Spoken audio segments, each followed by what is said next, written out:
সবাইকে স্বাগত জানাচ্ছি। আমি ফিরোজ তোহা। শুরুতেই সংবাদ শিরোনাম জানিয়ে দেব এই মুহূর্তে হাতে পাওয়া সর্বশেষ গুরুত্বপূর্ণ আপডেট বাংলা সংবাদ। শুরুতেই থাকছে কবরস্থানেও চাঁদাবাজি, বিএনপি নেতা বহিষ্কার। রাজধানীর আজিমপুরে কবরস্থানে চাঁদাবাজি এবং দখলদারিত্বের অভিযোগ ওঠার পর লালবাগের ২৩ নম্বর ওয়ার্ড বিএনপির সভাপতি আমিনুল ইসলাম আমিনকে বহিষ্কার করা হয়েছে। বিএনপি ঢাকা মহানগর দক্ষিণের দপ্তরের দায়িত্বে থাকা যুগ্ম আহ্বায়ক সাইদুর রহমান মিন্টু স্বাক্ষরিত এক বিজ্ঞপ্তিতে এ তথ্য জানানো হয়। এবারে জানাবো শেখ হাসিনা আমার ক্ষতি করেছে তসলিমা নাসরিন। সাবেক প্রধানমন্ত্রী শেখ হাসিনার প্রতি ক্ষোভ প্রকাশ করেছেন ভারতের নির্বাসিত বাংলাদেশি লেখিকা তসলিমা নাসরিন। গতকাল নিজের ভেরিফাইড অ্যাকাউন্ট থেকে দেওয়া এক পোস্টে শেখ হাসিনার প্রতি ক্ষোভ জানান তসলিমা নাসরিন। পোস্টে তিনি তার বিরুদ্ধে একাধিক অভিযোগ তুলেছেন। তার দাবি শেখ হাসিনা তার অর্থনৈতিক এবং ব্যক্তিগত জীবনে গুরুতর ক্ষতি করেছেন। জানাবো বিএনপি নেতাকে ফোন করে ডেকে নিয়ে হত্যা। চট্টগ্রামের সীতাকুণ্ডের জঙ্গল সলিমপুরে মীর আরমান হোসেন নামের এক বিএনপি নেতাকে ফোন করে ডেকে নিয়ে হত্যা করেছে দুর্বৃত্তরা। বৃহস্পতিবার সন্ধ্যায় উপজেলার সলিমপুর ইউনিয়নের জঙ্গল সলিমপুর ছিন্নমূল বস্তি এলাকায় এমন ঘটনা ঘটে। এদিকে তীব্র শীতের মধ্যে আরও দুঃসংবাদ দিল আবহাওয়া অফিস। রাজশাহী, পাবনা, বগুড়া, নওগাঁ এবং কুষ্টিয়া জেলাসহ রংপুর বিভাগের উপর দিয়ে মৃদু শৈত্যপ্রবাহ বয়ে যাচ্ছে। এ অবস্থায় দেশের উত্তরাংশে হালকা বৃষ্টি অথবা গুঁড়ি বৃষ্টি হতে পারে বলে জানিয়েছে আবহাওয়া অধিদপ্তর। শুক্রবার মোহাম্মদ হাফিজুর রহমান স্বাক্ষরিত ৭২ ঘণ্টার পূর্বাভাসে এ তথ্য জানানো হয়। এবারে থাকছে গণঅধিকার পরিষদের মুখপাত্র হলেন ফারুক হাসান। গণঅধিকার পরিষদে যোগদান করে দলীয় মুখপাত্র, উচ্চতর পরিষদ সদস্য, সিনিয়র সহসভাপতি পদমর্যাদায় অধিষ্ঠিত হয়েছেন ফারুক হাসান। দলটির সভাপতি নুরুল হক নূর এবং সাধারণ সম্পাদক রাশেদ খান তাকে এই পদে মনোনীত করেছেন।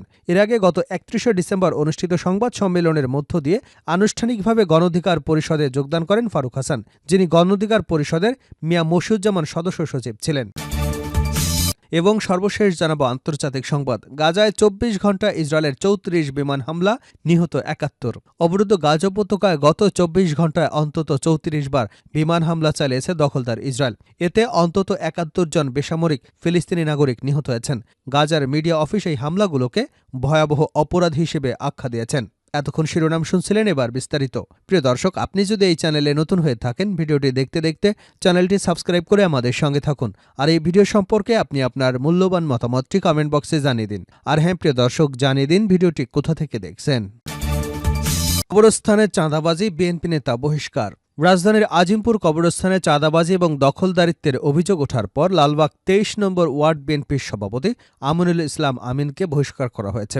বিএনপি ঢাকা মহানগর দক্ষিণের দপ্তরের দায়িত্বে থাকা যুগ্ম আহ্বায়ক সাইদুর রহমান মিন্টু স্বাক্ষরিত এক বিজ্ঞপ্তিতে তাকে বহিষ্কারের কথা বলা হয়। বিজ্ঞপ্তিতে বলা হয়, আজিমপুর কবরস্থানে চাঁদাবাজির অভিযোগে ঢাকা মহানগর দক্ষিণ বিএনপির সভাপতি রকিবুল ইসলাম মজনু, সদস্য সচিব তানভীর আহমেদ রবিনের নির্দেশে আমিনুল ইসলামকে পদ থেকে বহিষ্কার করা হয়েছে। তার সঙ্গে রাজনৈতিক এবং সাংগঠনিক যোগাযোগ থেকে বিরত থাকতে বলা হয়েছে। শেখ হাসিনা আমার ক্ষতি করেছে তসলিমা নাসরিন। সাবেক প্রধানমন্ত্রী শেখ হাসিনার প্রতি ক্ষোভ প্রকাশ করেছেন ভারতে নির্বাসিত বাংলাদেশি লেখিকা তসলিমা নাসরিন। গতকাল নিজের ভেরিফাইড অ্যাকাউন্ট থেকে দেওয়া এক পোস্টে শেখ হাসিনার প্রতি ক্ষোভ জানান তসলিমা নাসরিন। পোস্টে তিনি তার বিরুদ্ধে একাধিক অভিযোগ তুলেছেন। তার দাবি, শেখ হাসিনা তার অর্থনৈতিক এবং ব্যক্তিগত জীবনের গুরুতর ক্ষতি করেছেন।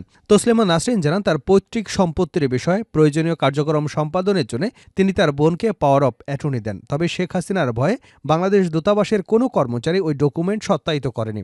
বিষয়টি নিয়ে শেখ হাসিনার কাছে খোলা চিঠিও পাঠিয়ে তিনি কোনো সাড়া পাননি বলে জানিয়েছেন। পোস্টে তসলিমা নাসরিন উল্লেখ করেন, তার আত্মজীবনীমূলক গ্রন্থ আমার মেয়েবেলা শেখ হাসিনার শাসনামলে নিষিদ্ধ হয়। লেখিকার প্রশ্ন, কেন আমার এই বই নিষিদ্ধ করা হয়েছিল? তিনি দাবি করেন, এই সিদ্ধান্তের পেছনে শেখ হাসিনার হিংসা, ঘৃণা এবং দম্ভ কাজ করেছে। তসলিমা নাসরিন আরও জানান, তার বাবা যখন মৃত্যুশয্যায় ছিলেন তখন তিনি দেশে ফিরে বাবাকে শেষবারের মতো দেখতে চেয়েছিলেন। শেখ হাসিনার কাছে বারবার অনুরোধ করলেও তিনি সেই অনুরোধ উপেক্ষা করেন। তসলিমার ভাষায়, তিনি নিজের বাবাকে নিয়ে হাহাকার করতেন, অথচ অন্যের বাবার প্রতি তার কোনো সহমর্মিতা ছিল না। তসলিমা দাবি করেন, শেখ হাসিনার শাসন আমলে প্রশাসকদের তার বই প্রকাশ করতে ভয় পেত, কারণ তারা ধারণা করতেন তার বই প্রকাশ করলে তাদের উপর হেনস্থা নেমে আসতে পারে। তসলিমা নাসরিন তার পোস্টে শেখ হাসিনার সমালোচনা করলেও আওয়ামী লীগের প্রতি সমর্থন জানিয়েছেন। তিনি বলেছেন, আমি চাই আওয়ামী লীগ নিষিদ্ধ না হোক, স্বাধীনতার শত্রুদের প্রতিহত করতে মুক্তিযুদ্ধের পক্ষের শক্তি জোট বাঁধুক। বিএনপি নেতাকে ফোন করে ডেকে নিয়ে হত্যা। চট্টগ্রামের সীতাকুণ্ডের জঙ্গল সলিমপুরে মীর আরমান হোসেন নামের এক বিএনপি নেতাকে ফোন করে ডেকে নিয়ে হত্যা করেছে দুর্বৃত্তরা। বৃহস্পতিবার সন্ধ্যায় উপজেলার সলিমপুর ইউনিয়নের জঙ্গল সলিমপুর ছিন্নমূল বস্তি এলাকায় এমন ঘটনা ঘটে। মীর আরমান চট্টগ্রামের রাঙ্গুনিয়া উপজেলার মীর মোতাহার হোসেনের ছেলে। তিনি দীর্ঘদিন ধরে জঙ্গল সলিমপুর ছিন্নমূল বস্তি এলাকায় থাকতেন। আরমান সীতাকুণ্ড উপজেলার বিএনপির সাবেক বন ও পরিবেশ বিষয়ক সম্পাদক এবং চট্টগ্রাম মহানগর ছিন্নমূল বস্তিবাসী সমন্বয় পরিষদের যুগ্ম সম্পাদক। স্থানীয় সূত্রে জানা গেছে, সন্ধ্যায় মীর আরমানের মোবাইলে একটি কল আসে। এরপর বাসা থেকে বের হলে অজ্ঞাতনামা দুর্বৃত্তরা তার পেটে ছুরিকাঘাতে হত্যা করে ফেলে। পরে স্থানীয়রা তাকে উদ্ধার করে হাসপাতালে নিয়ে গেলে কর্তব্যরত চিকিৎসক মৃত ঘোষণা করেন। সীতাকুণ্ড থানার ভারপ্রাপ্ত কর্মকর্তা মোহাম্মদ মুজিবুর রহমান বলেন, মীর আরমান হোসেনকে কে বা কারা ছুরিকাঘাতে হত্যা করেছে এ ব্যাপারে আমরা আইনগত পদক্ষেপ নিচ্ছি। তীব্র শীতের মধ্যে আরও দুঃসংবাদ দিল আবহাওয়া অফিস। রাজশাহী, পাবনা, বগুড়া, নওগাঁ এবং কুষ্টিয়া জেলাসহ রংপুর বিভাগের উপর দিয়ে মৃদু শৈত্যপ্রবাহ বয়ে যাচ্ছে। এ অবস্থায় দেশের উত্তরাংশে হালকা বৃষ্টি বা গুঁড়ি বৃষ্টি হতে পারে বলে জানিয়েছে আবহাওয়া অধিদপ্তর। শুক্রবার হাফিজুর রহমান স্বাক্ষরিত ৭২ ঘণ্টার পূর্বাভাসে এ তথ্য বলা হয়েছে। পূর্বাভাসে বলা হয়েছে, উপমহাদেশীয় উচ্চচাপ বলয় বর্ধিতাংশ পশ্চিমবঙ্গ এবং তৎসংলগ্ন এলাকা পর্যন্ত বিস্তৃত রয়েছে।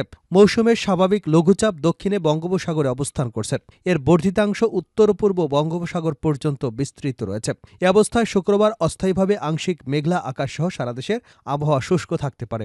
মধ্যরাত থেকে সকাল পর্যন্ত মাঝারি থেকে ঘন কুয়াশা পড়তে পারে এবং তা কোথাও কোথাও দুপুর পর্যন্ত অব্যাহত থাকতে পারে।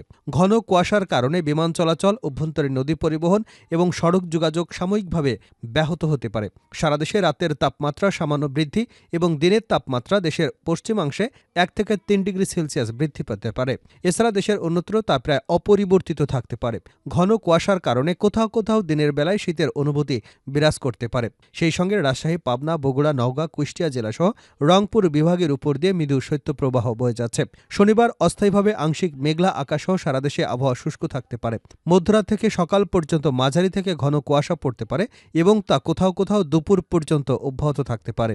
ঘন কুয়াশার কারণে বিমান চলাচল, অভ্যন্তরীণ নদী পরিবহন এবং সড়ক যোগাযোগ সাময়িকভাবে ব্যাহত হতে পারে। রাত এবং দিনের তাপমাত্রা সামান্য বৃদ্ধি পেতে পারে। ঘন কুয়াশার কারণে কোথাও কোথাও দিনের বেলায় শীতের অনুভূতি বিরাজ করতে পারে। রোববার অস্থায়ীভাবে আংশিক মেঘলা আকাশসহ সারা দেশের আবহাওয়া শুষ্ক থাকতে পারে।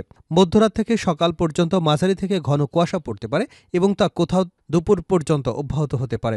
ঘন কুয়াশার কারণে বিমান চলাচল, অভ্যন্তরীণ নদী পরিবহন এবং সড়ক যোগাযোগ ব্যবস্থা সাময়িকভাবে ব্যাহত হতে পারে।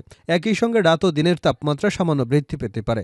ঘন কুয়াশার কারণে কোথাও কোথাও দিনের বেলা শীতের অনুভূতি বিরাজ করতে পারে। আবহাওয়াবিদের অধিদপ্তর আরও জানিয়েছে, আগামী ৫ দিনের শুরুর দিকে দেশের উত্তরাঞ্চলে হালকা বৃষ্টি এবং গুঁড়ি বৃষ্টি হতে পারে। গাজায় ২৪ ঘণ্টায় ইসরায়েলে ৩৪ বিমান হামলা, নিহত ৭১। অবরুদ্ধ গাজা উপত্যকায় গত ২৪ ঘণ্টায় অন্তত ৩৪ বার বিমান হামলা চালিয়েছে দখলদার ইসরায়েল। এতে অন্তত ৭১ জন বেসামরিক ফিলিস্তিনি নাগরিক নিহত হয়েছেন। গাজার মিডিয়া অফিস এই হামলাগুলোকে ভয়াবহ অপরাধ হিসেবে আখ্যা দিয়েছে।